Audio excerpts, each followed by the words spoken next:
Hey guys, welcome back to Fate's Stay Night. Last time, we met my favorite 3-star. Let's just continue. Meaningless against the servant. At the moment I step back, Archer steps in front, taking form. A cloudly knight. In Archer's hand is a short sword that reflects the weak moonlight.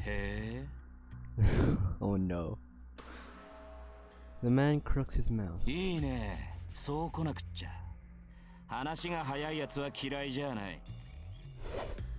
large whirlwind. That's the weapon swung at me on the rooftop. The blood-red crimson lance that tried to mercilessly slaughter me. Lancer no servant. いかにもそういうあんたのサーバントはセイバーって感じじゃねえな。何者だてめえ。 There's no sign of his previous casual demeanor. Demeanor? I don't know. Demeanor? Who knows? I don't know. In response to Lancer, full of murderous intent, Archer remains silent. The distance between the two is about 5 meters. The weapon in Lancer's hand is about 2 meters. For that man with a bestial smell, I feel like the remaining 3 meters are meaningless. まっとうな一騎打ちをするタイプじゃねえなてめえは。ってことはアーチャーか。 How do you know that? You don't know that. I could be Berserker. Archer doesn't respond to the sneering voice actress. Okay.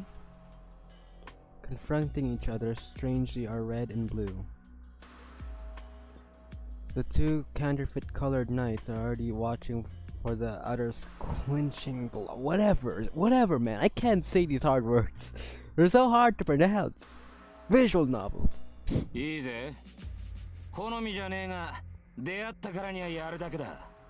そら、獲物を出せよアーチャー。これでも礼はわきまえているからな。それぐらいは待ってやる。Archer does not respond. There's nothing to say to an enemy we must defeat. That steel back of his seems to declare so. That makes me realize I'm being stupid. Archer is just waiting for my word, my command. Archer, use your noble phantasm on Emiya bloodworks. I talked to his back without approaching him. 手助けはしないわ。あなたの力、ここで見せて。 Was that a laugh? He grins as if to answer my words, and the red knight dashes forward.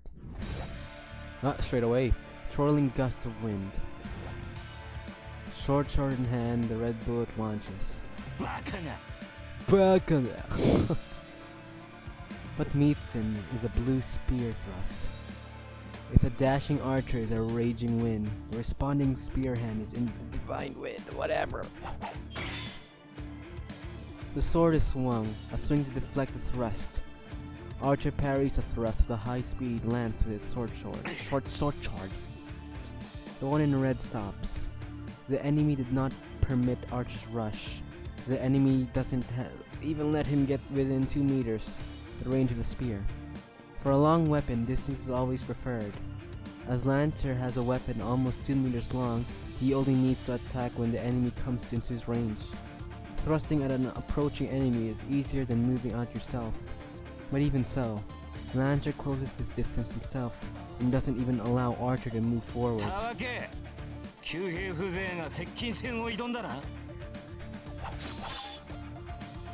Oh man, it's intense. His temper is like a burning fire.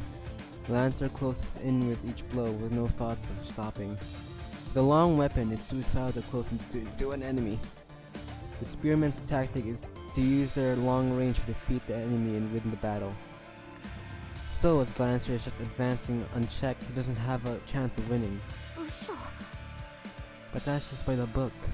Lancer's lance shows no vulnerabilities, as it strikes for the throat, shoulders, forehead, and heart. Thrust so fast even the after images are blurred. As each strike of his lance repels rebuffs and pushes back Archer, any one of his thrusts could be called a final blow. It's not gay bulk though, so it's not. But even as a bowman, Archer is a servant. No ordinary attack can be a final blow.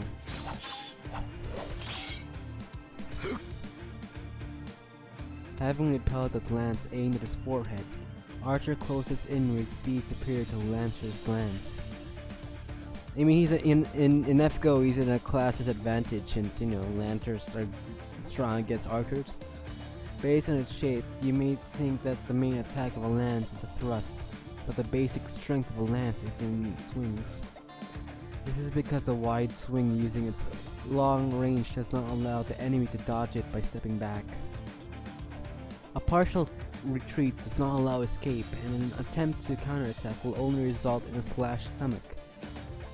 But simply going forward will end up in a smashed rib from the long shaft of the lance. Archer and Lancer are similarly built. On top of that, it's hard for Archer with no heavy armor to step into range of a lance swung like a whirlwind. But thrusts are a different story. A blazing fast thrust certain to strike you is certainly scary. But as long as the attack targets a point, there are many ways to avoid it once you see it. As Archer did just then, hitting the shaft of the approaching lance to redirect its slightly creates an opening. It must be because he underestimated a bowman. The advantage of a long weapon is in the length and freedom of its range. Once Lancer has discarded the advantage himself, but his defeat is... What is going on?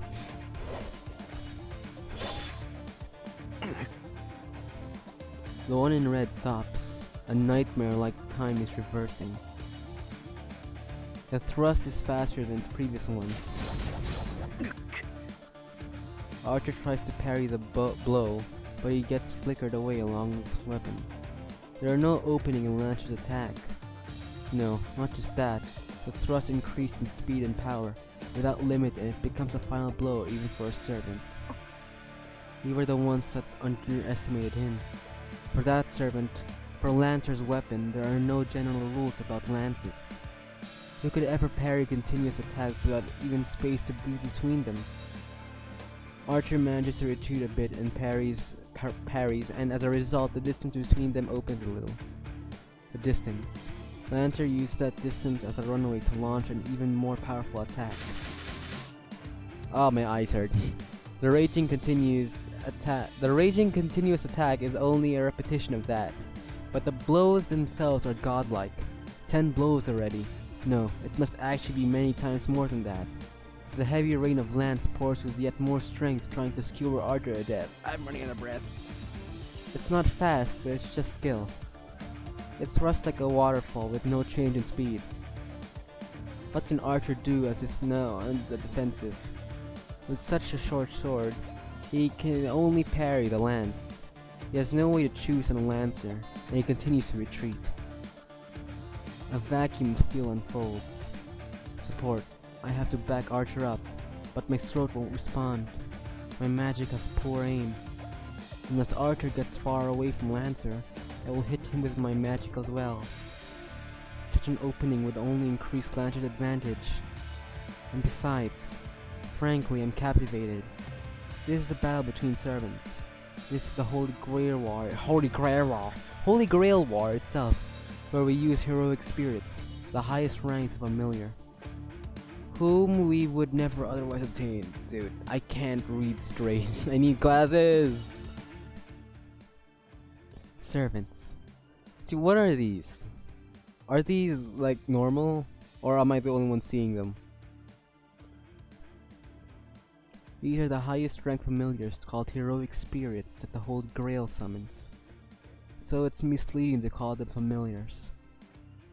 Originally, familiars were just beings that ran errands for the magus. Imagine perhaps a cat in boots, or a cute white bird, or a black dog that doesn't obey its master, or something like that. Familiars that our mere magus can summon are of that level. Familiars are just familiars. They are only mascots that run errands for their masters, so they cannot be beings stronger than their masters. But servants are different. They are the most powerful beings. Even for sorcerers, of which there are only five in the world, it will probably be impossible to form a contract with them. It's not that summoning is hard, or even that the ability of the servant surpasses that of the magus. Servants themselves are beings above magic. Seba, I'll make it clear. Servants are heroes from the past. No, Emi is clearly here. Myth, legend, fable, history. Fiction or not, the superhuman beings who gain concrete existence in folklore are what we call heroes. A hero that becomes eternal in people's minds is no longer human after their death and is promoted to another form of existence. Humans who bring about miracles, save people, and achieve great deeds are called heroes even after their death. Not everyone. After being so called, they are promoted to heroic spirits after their death and become guardians of humanity. It doesn't matter whether these people exist in reality or only in stories. It is people's minds that create a hero. People wish that this is how things should be. Give them from, and set them up as real. Authenticity does not matter. They can have form as long as they have fame as a legend and people of faith. The ultimate ideal humans have created, the greatest human people have created. These are the heroes, the heroic spirits. And of course, since they are beyond human, they cannot be controlled by humans. A magus usually borrows their power only to mimic them. They can't summon the heroic spirits themselves. But the Holy Grail made that impossibility into reality. It summons the heroic spirit beyond human control and turns it into a familiar obedient of the master. That nonsense is proof that the Holy Grail is almighty. And with the passing of years ignored, the heroic spirits are summoned. The most recent from 100 years ago, the oldest from the ancient days. The 7 heroic spirits obey each of the 7 masters, protect them and eliminate the masters of the enemy. Heroes from every Asian country are revived into the present day to kill one another for supremacy. That is why this ritual is called the Holy Grail War. That was a long monologue, but of course it's a visual novel, so... But it seems the Holy Grail has its limits too. We're not done yet. Even the Holy Grail cannot indiscriminately call onto the spirits-like beings. Just the form of the human is required for murder is 6 elements, known as the devil. What? Just as a form invented by humans is required for the imaginary 6th element, known as the devil, to take form, the heroic spirits also need a form to live in this world. The form is their temporary name, and the way they exist in this world. The Holy Grail has furnished classes to the heroic spirits may take form more easily, and it only summons the heroic spirits that matches these classes. It's like a passport to the present, as it sets up a role as familiar in advance. By allowing the summoned heroic spirit to take on that role, it seems that if there are 7 masters chosen by Holy Grail, there are also 7 servants obeying those masters. There are 7 furnished classes. Knight of the Sword, Saber. Knight of the Lance, Lancer. Knight of the Bow, Archer. Mounted Soldier, Rider. Magus, Caster. Silent Killer, Assassin. Mad Warrior, Berserker. Only the heroic spirits with the attributes of these classes are summoned to the present to obey the master and become a servant. That is the servant system. A summoning and contact with a hero. Actually, no, because, you might get a CE instead of a servant. Who knows? The ultimate competition held by only on this ground, the one and only Holy Grail War. My eyes hurt. Stop it. A loud crash. The short sword that deflected Lancer's lance flies from Archer's hand. This is Lancer's technique. A straight thrust that turns into a sweep at Archer's wrist. It was a blow Archer could not avoid, even had he seen it coming. There is no effective way of parrying a lance with a sword. A strong rebuff only results in a stronger counterattack, and a weak rebuff does not create any openings.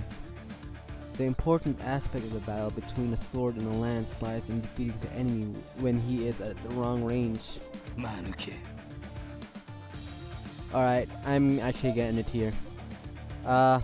Thanks for watching again. See you next time. Bye.